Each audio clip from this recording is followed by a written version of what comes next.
And again, thanks for joining this travel session for our trip to Jordan this evening. As I mentioned a short while ago, I will start sharing my screen with you and start my presentation for Jordan. I will go over the itinerary and the highlights of this interesting trip. So I am sharing my screen, and I assume you can see my screen at the moment.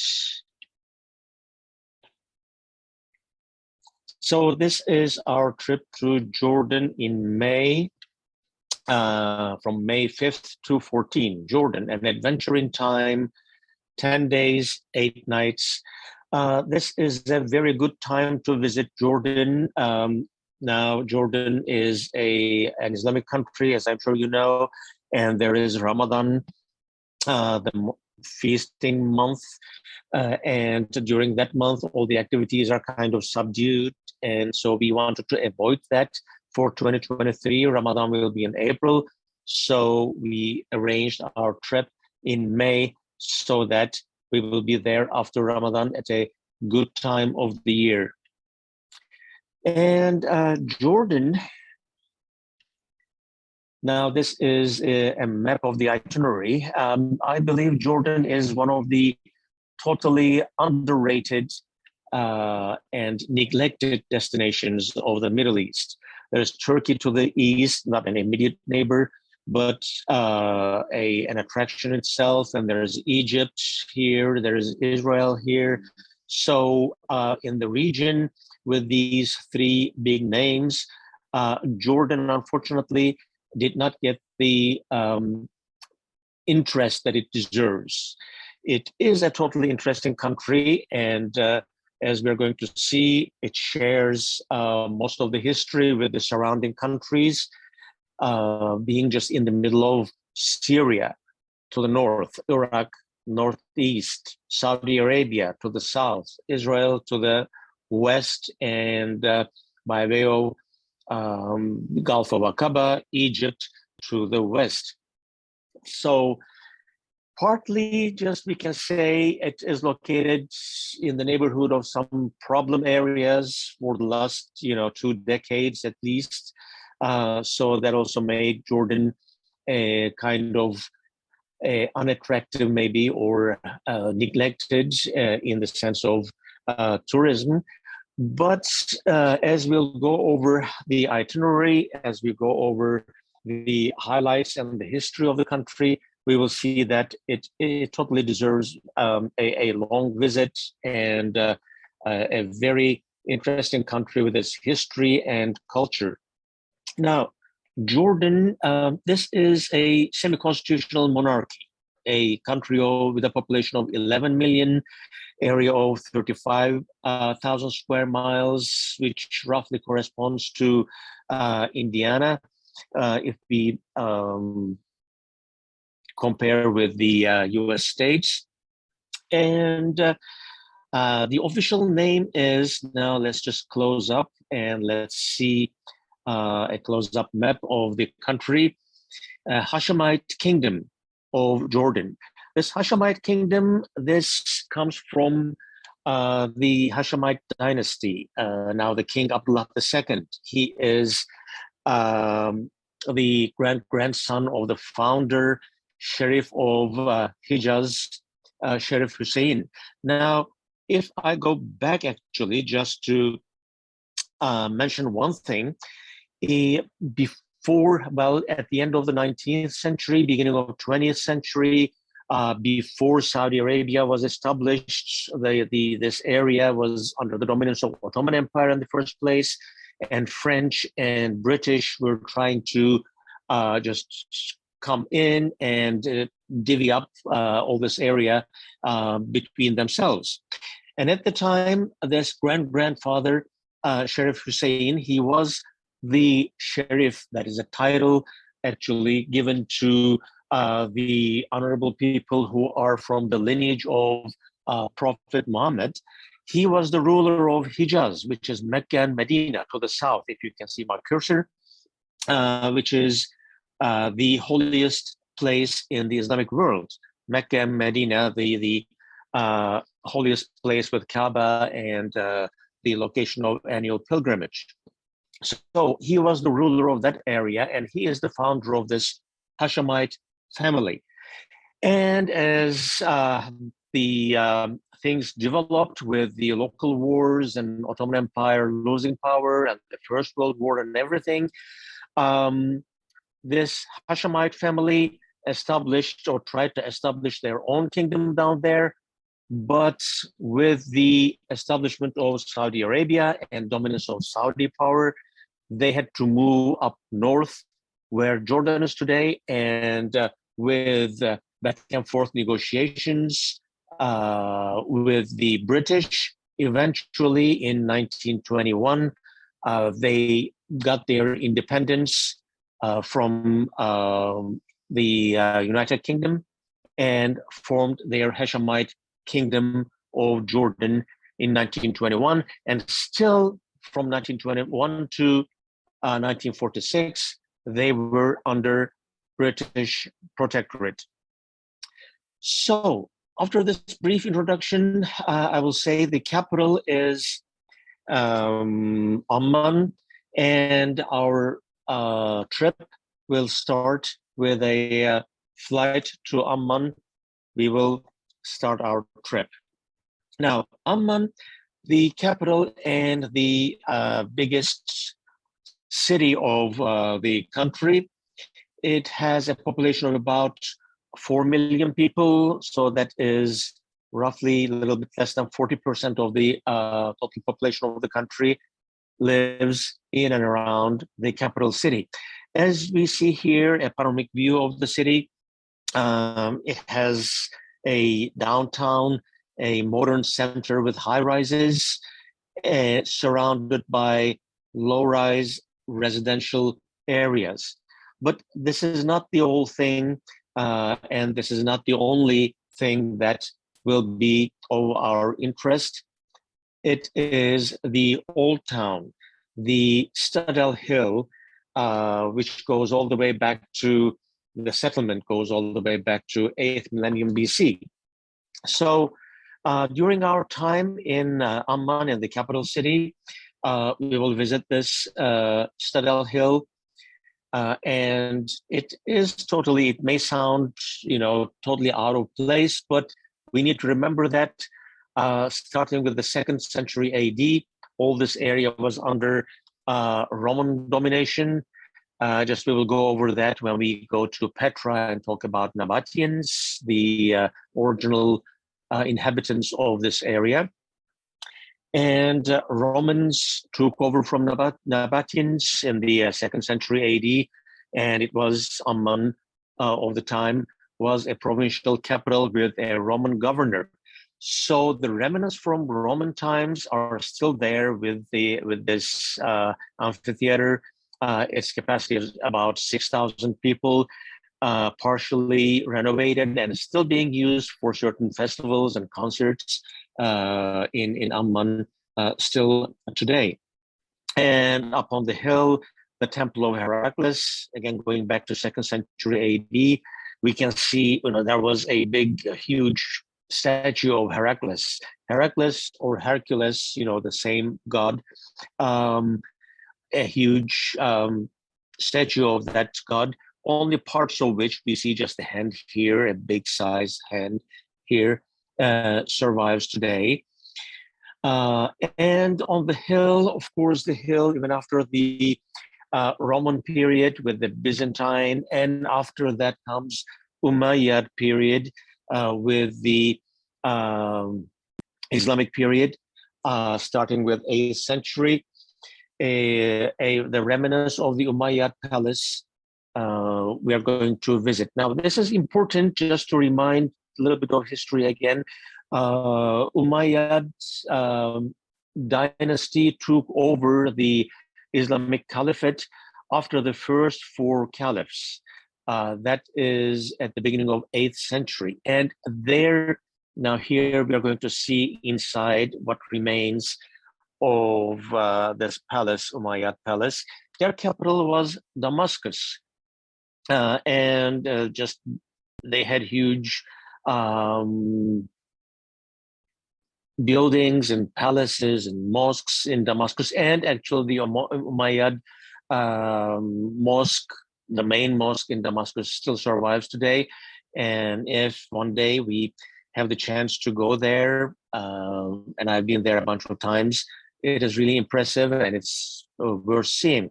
But this time, what we see from Umayyads here in Amman is the remnants of this palace. And also going back to early Islamic period, the mosque of the Husseini Mosque. This is the one we see here. This was built in 1932, but it is built on the site of a very early Islamic mosque that was erected in 640 by the second Caliph Omar here in Amman. So visiting the mosque here, it is, of course, we'll be able to go in and just learn about the history and the area of this area in Amman.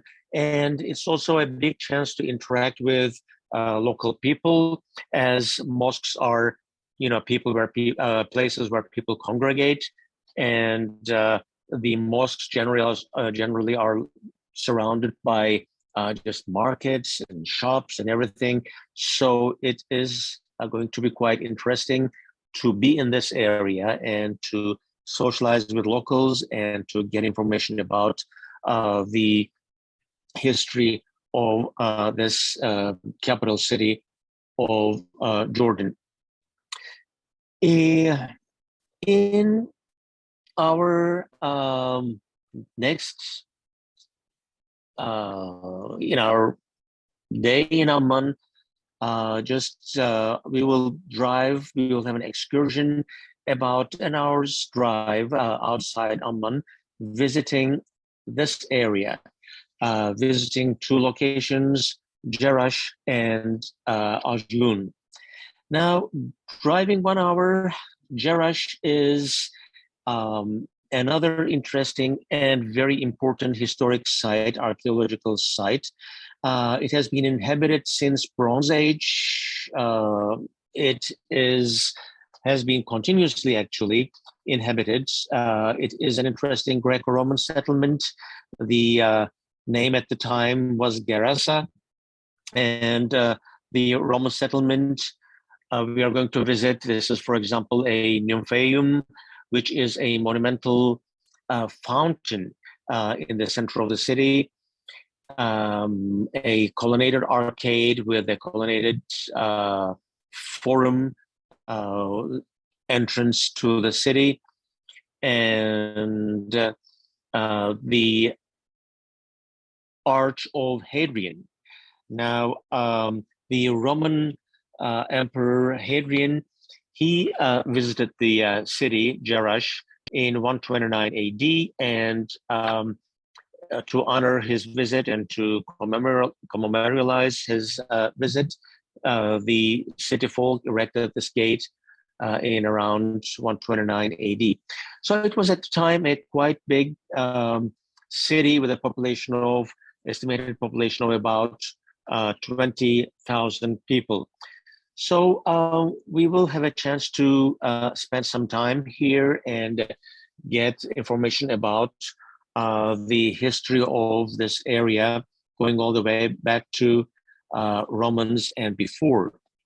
And our second destination this day will be again in the same vicinity, Ajloun Castle. Now, this is a panoramic view, and far away on the top of the hill we see the castle. Now, it is just, I have to mention that the history. There is Greco-Roman history, there is Byzantine, there is history of the Crusaders, and after that comes the period of Islamic occupation, the early Islamic occupation and Islamic empires and Ottomans and the First World War and today's Hashemite kingdom. So there was a lot going on and still a lot going on in this region and in this country. So that gives quite a big variety in our trip.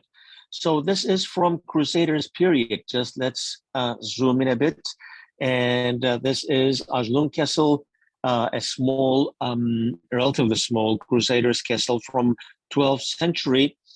Actually, it was built against Crusaders by the Ayyubids.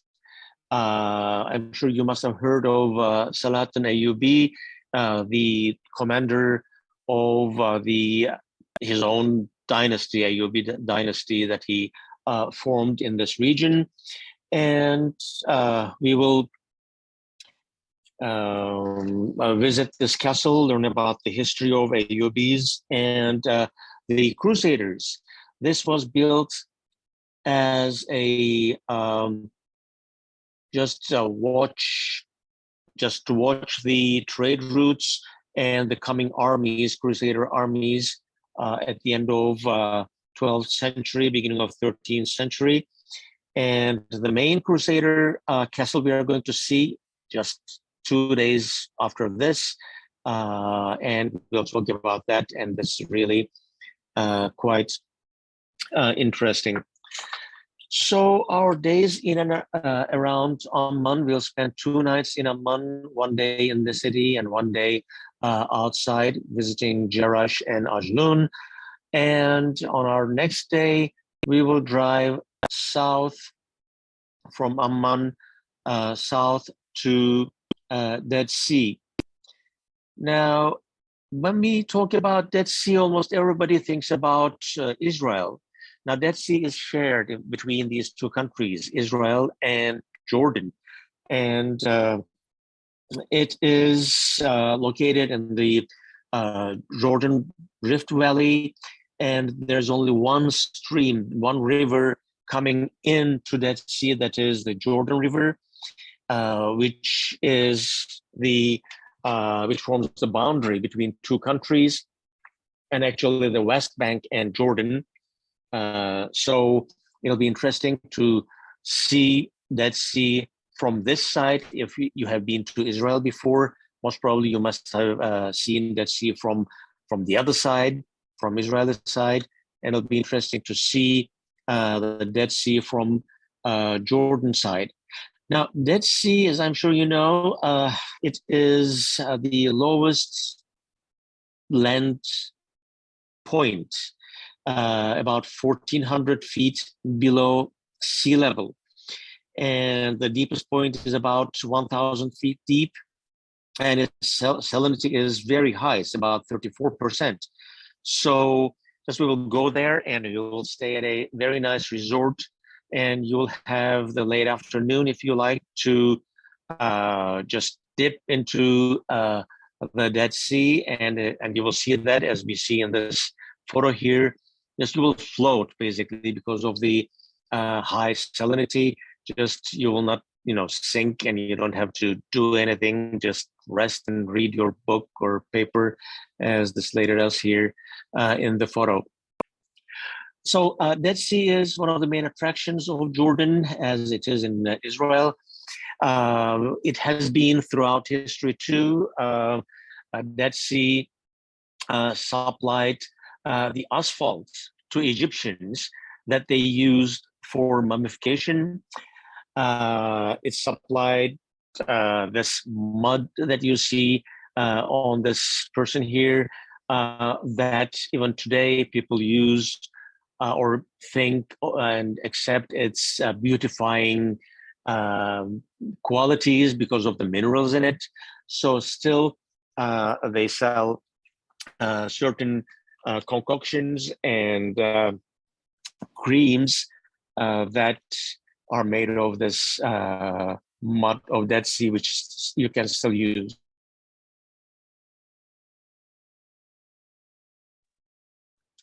Now we will spend our night in on the coast of Dead Sea. And the next day, we will leave Dead Sea region and drive all the way south, visiting a number of places on the way, all the way down south to the famous Petra.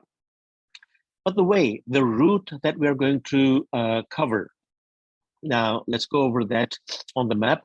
That is famously known as King's Highway, and it has always been an important trade route throughout history. Originally, it starts in Egypt, Heliopolis, goes east to today's Aqaba, or Israel's Eilat, and from there goes up north to Amman, and up north all the way to Damascus, and all the way to Euphrates River. So this was an important trade route that people carried certain minerals, and it was important to carry the iron ore from north to south, and copper from north to south, and various products that were made of iron and copper from south to north. That is about 3rd millennium BC we're talking about. But then, as we go into the time of Bedouin tribes and Nabateans and Romans, then it was a main route for trade from the eastern coast of Africa to Mesopotamia. So today's King's Highway, we are going to cross, as you see, this winding road. We will drive south, starting from Dead Sea, down south, all the way to Petra. And that is the important trade route of the past, now covered with, an asphalt road all the way. But on the way to Petra, during our drive, we will visit a number of locations. I mentioned the first one will be Madaba. Now, this location is famous for its Church of St. George. We see here, this is the church. It is a Greek Orthodox church, and it's famous for, well, this is a view from the inside, and it's a popular location with the local population too. But it's famous for the mosaic that we see on the floor, which is the oldest known mosaic map of the Holy Land from 6th century AD. That is from the Byzantine period. So it shows the Holy Land, Jerusalem in the middle, and all those rivers, and the Mediterranean Sea here we see, and all the other important Christian centers of the time in this mosaic map.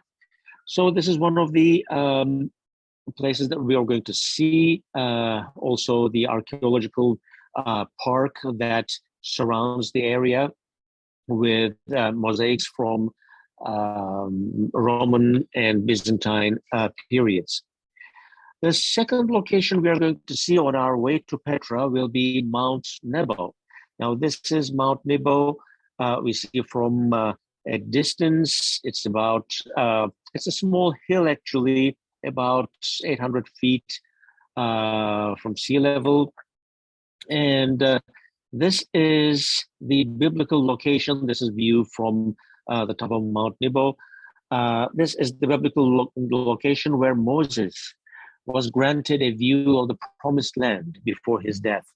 And it is believed in all the Abrahamic religions that he died here. And although the exact location of his burial is not known, it's assumed that he was buried here. And this has always been, in Christian times and in Islamic time too, a local place of pilgrimage. And we're going to visit this Mount Nebo, and a church was erected on top of the archaeological site. And we're going to visit and learn about the biblical importance of this location and go over the biblical history of this. So as we see, just we say biblical history and everything, but it has implications in today's politics, as I'm sure again, as Moses was granted a view of the promised land, and that promised land from Mount Nebo all the way to today's West Bank and Jerusalem and Tiberias and all the Holy Land, which is still a big point of contention between the Jewish and Arab populations here in this region. And it may be also possible to talk about the today's political implications of this historic visit of Moses here thousands of years ago. Another important location that we're going to visit on the way is a real Crusaders castle here, Carrack Castle. We see it's really huge, and it is monumental. I find it really interesting place as a remnant of just 12th century. The original castle was built in 1152 by the Crusaders. Here, another view from inside. And it was besieged in 1183 by, again, Saladin, and he couldn't conquer the place. But it was conquered by Islamic armies in 1188. And so you don't always have a chance to visit a real Crusaders castle. There are just very few of them left that are really in this good condition. The other one again is in Syria, Carrack de Chevalier, to the south of Damascus, which is architecturally quite similar to this one. So again, since Syria is kind of out of bounds at the moment, this will take its place, and it's really worth visiting if you're interested in Crusader history.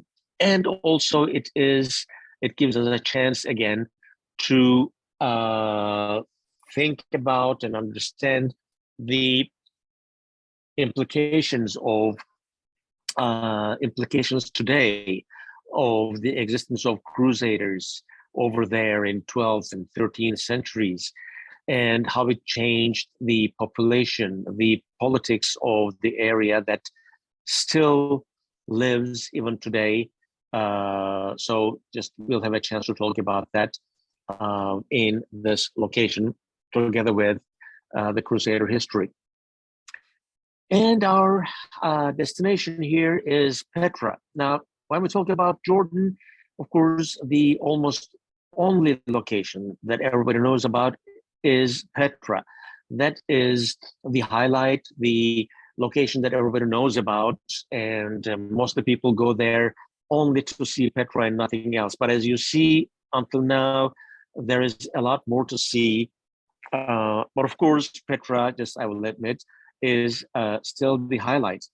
And when we talk about Petra, everybody visualizes this, what is called the treasury, the main scene. And this is the famous location. And if you have seen the Indiana Jones movie, it was the background here, one of the main locations that made it even more famous. But Petra is not just this location. It was the capital of Nabatean kingdom. These Nabateans, well, they were there 2,000 years BC, and they were the original inhabitants of the region, the original Arabic population, and they established their kingdom, and it lasted till 2nd century AD, till the Romans came and took over They established their capital here in Petra, and it was a big and rich city. We talk about King's Highway. It was this Petra is on the King's Highway, and they took advantage of this trade route and those caravans and all the trade that was going on at the time made the capital quite rich and made all these structures possible. So it was not just this, what is called treasury, which was actually possibly the mausoleum of Nabatean king Aretas IV. So this is a view from up top, and it was quite hidden in a chasm, so that protected it from destruction of invaders of various invading armies. So we will spend one full day in Petra and some extra time in what's called Little Petra, just outside the main capital.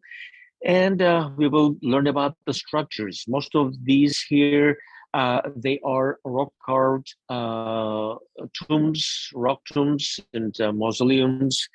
And we will also see the archaeological sites from the Roman periods. This Petra is also called the Rose City, as I'm sure just you can notice the pinkish hue of the rocks, and that just because of this color, this hue, it was called also the Rose City. So Romans came here at 109 AD, and at 363 AD, there was a big earthquake which destroyed most of the buildings in this area.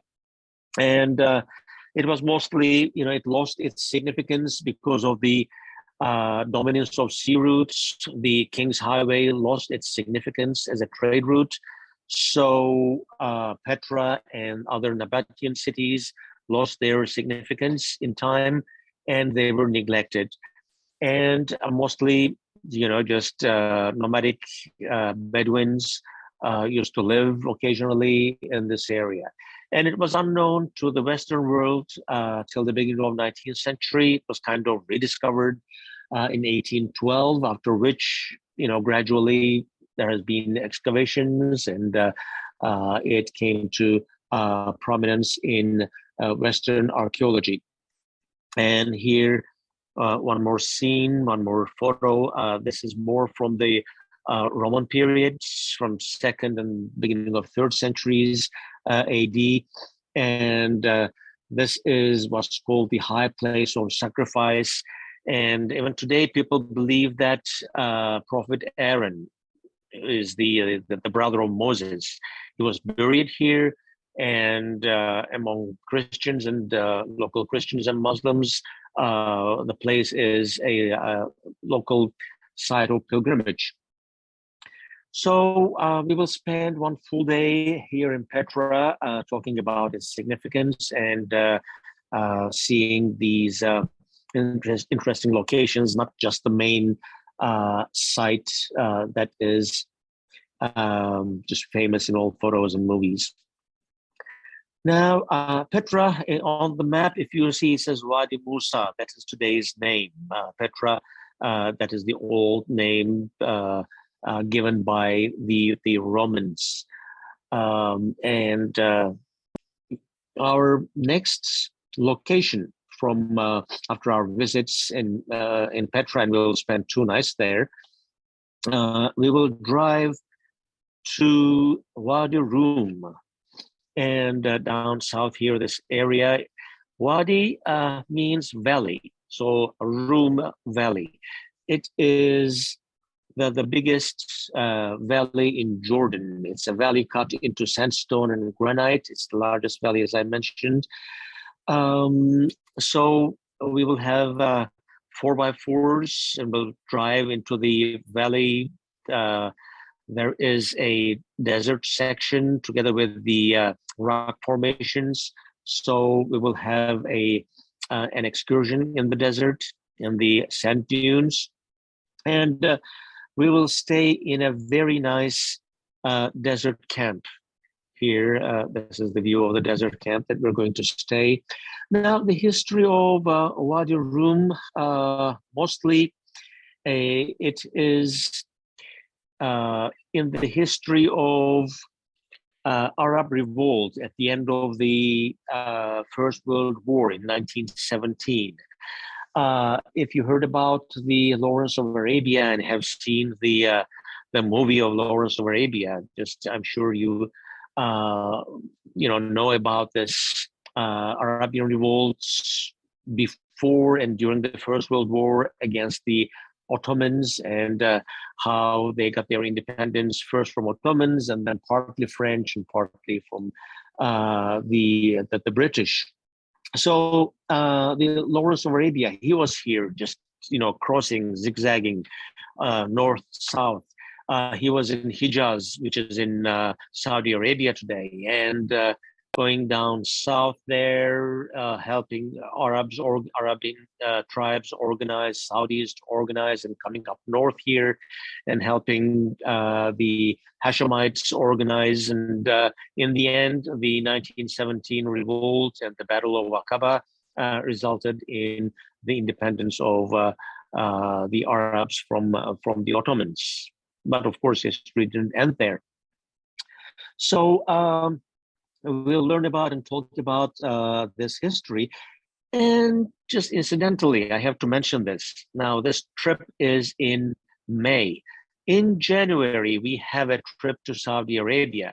And in that trip, we will cover northern part of Saudi Arabia, Madain Saleh, which is, or which was, a settlement of the Nabateans, the same people where, just who built Petra as their capital.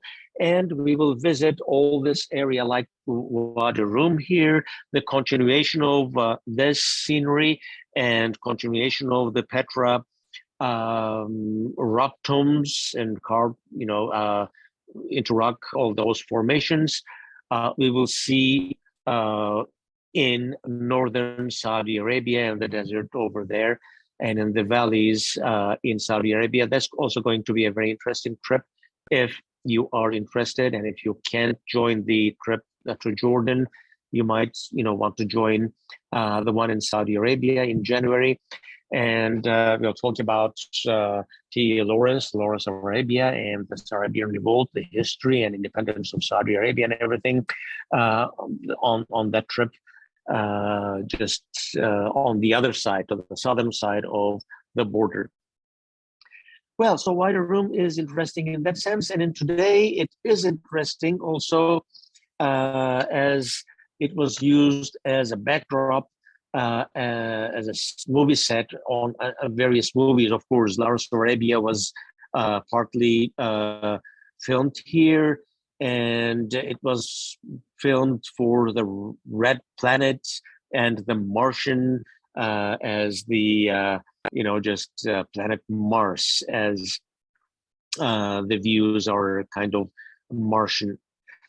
So we will spend our night here in this desert camp and learn about the history and the 4x4s. We will venture into the desert and into the valley. And then the next day, we will drive to Aqaba. Aqaba, that is the only coastal city in Jordan. And this is on the coast of Gulf of Aqaba. And the ancient name is Eilat. And just, it is very close to the border with Israel. And to the west of the border is the Israeli resort town of Eilat, and that still carries the ancient name. And to the west of that is the Egyptian town of Taba.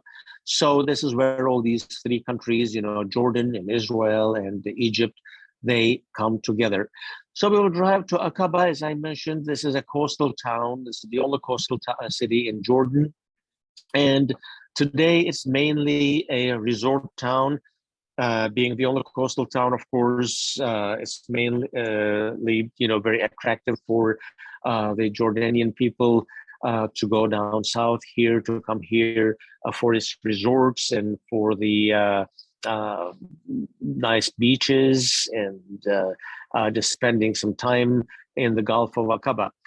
But historically, that was important too. We'll visit the Castle of Aqaba from, again, the time of Crusaders from 1115. And again, the history, kind of repeats itself. Here, 1170s was captured by the Saladin army. And I mentioned the Arab Revolt in 1917, towards the end of the First World War. There was this Battle of Aqaba, Arabs versus Ottomans. Arabs organized by the Lawrence of Arabia, and the end of the result of the battle was Arabs won, and just Ottomans had to leave the city to Arab domination.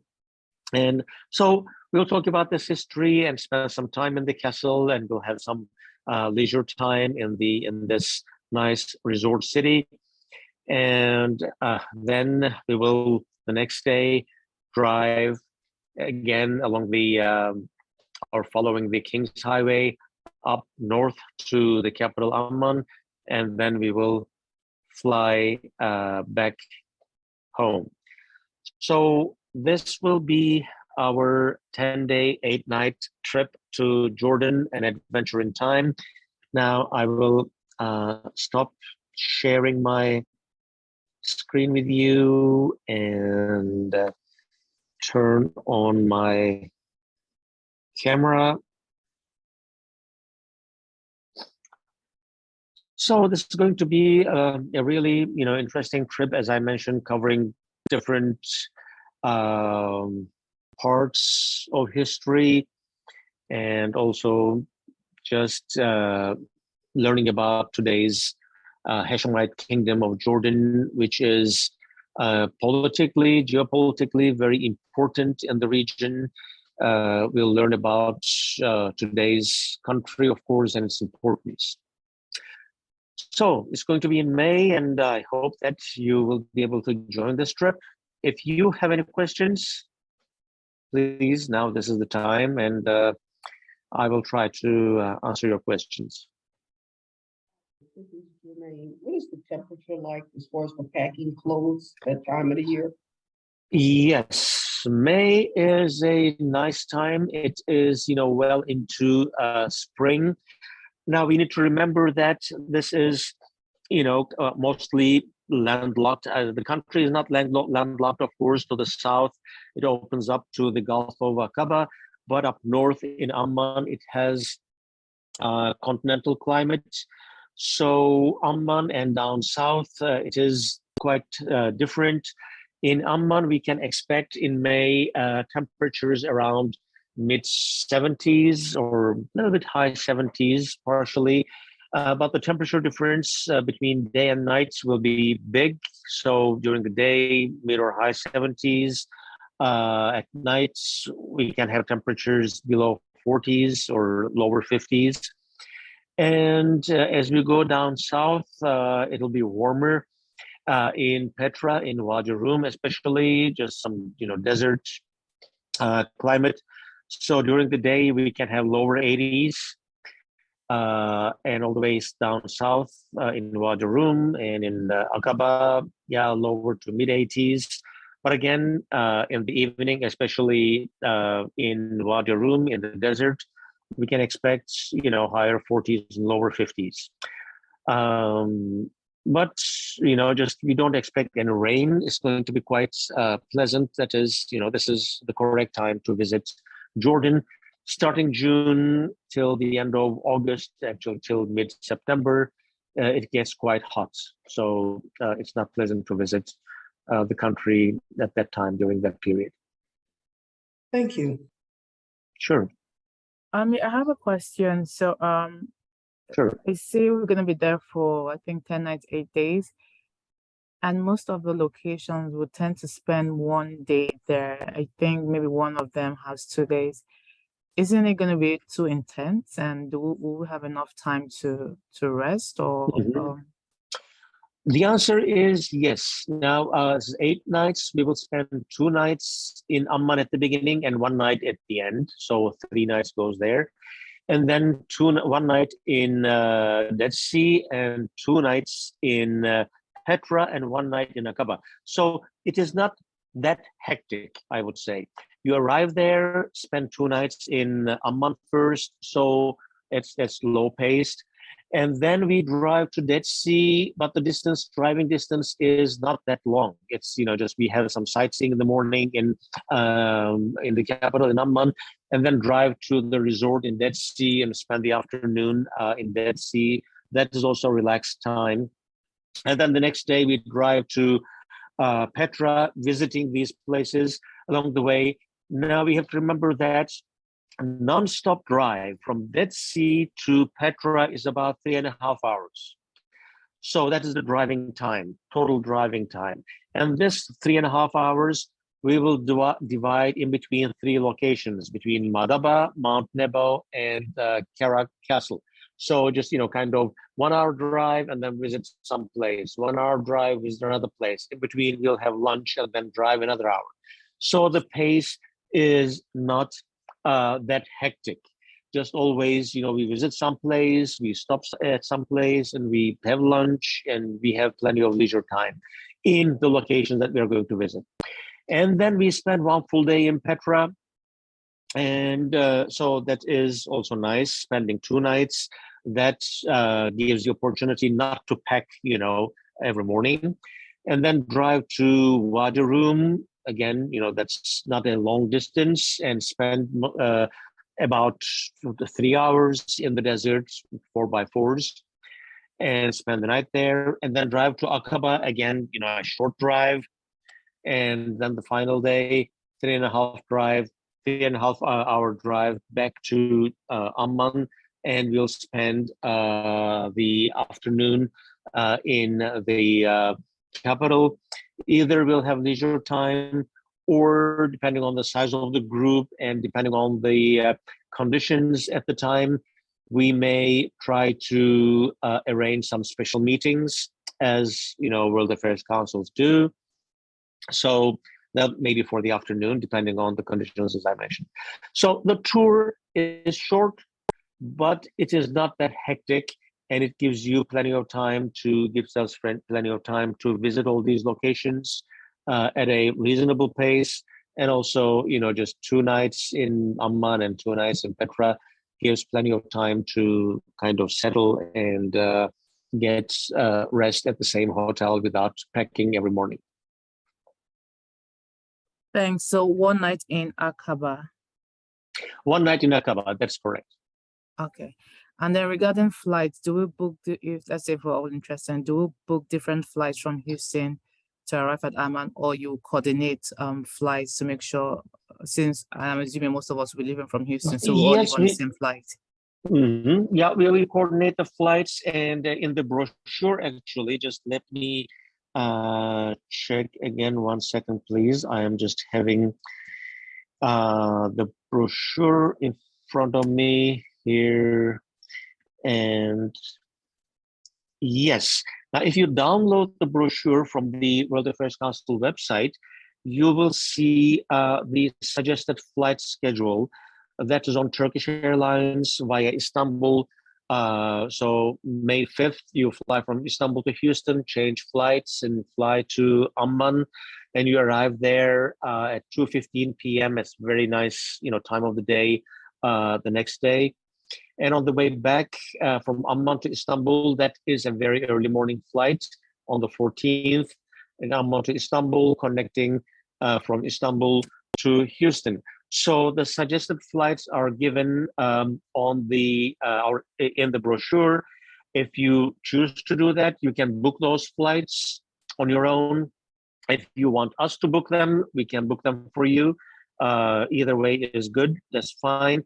If you choose to book them, though, just let us know beforehand, because in the past there has been, just sometimes confusion and people book wrong flights and things happen.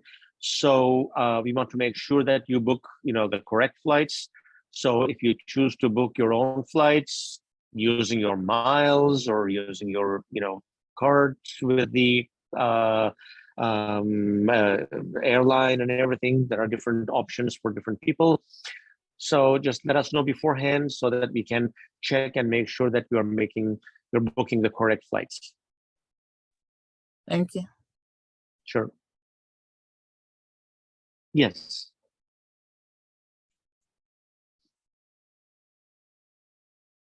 Other questions?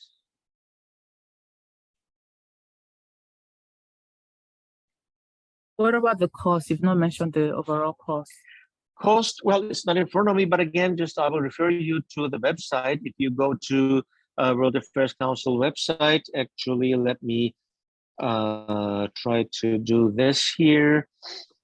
World Affairs Council travel menu, upcoming trips, and what you'll see is it starts with travel info session, but you will just scroll down. You will see the other trips to Morocco and Spain and Cuba and Saudi Arabia, South India, and load more listings. And then will come the trip to New Zealand, Australia, Croatia, and Jordan here. So what I'm going to do is here, I put the link here in the chat box.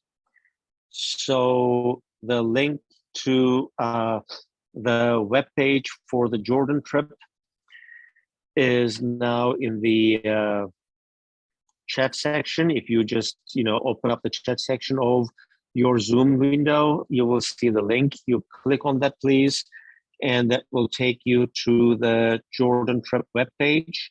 And the price is given there, $5,550 for members per person, not including airfare. And at the bottom, you can there's a link for the itinerary. You click on that and you download the itinerary. And there's also another link for trip application that you can click on and download. Thank you. Sure.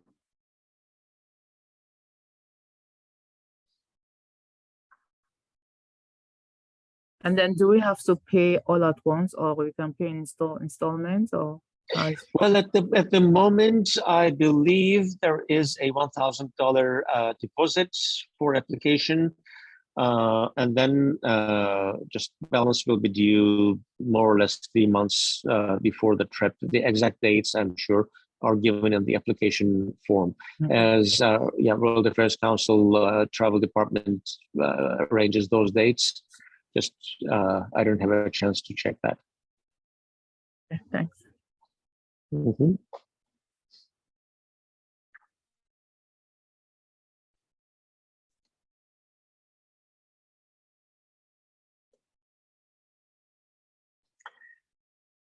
So thank you very much for joining this session this evening.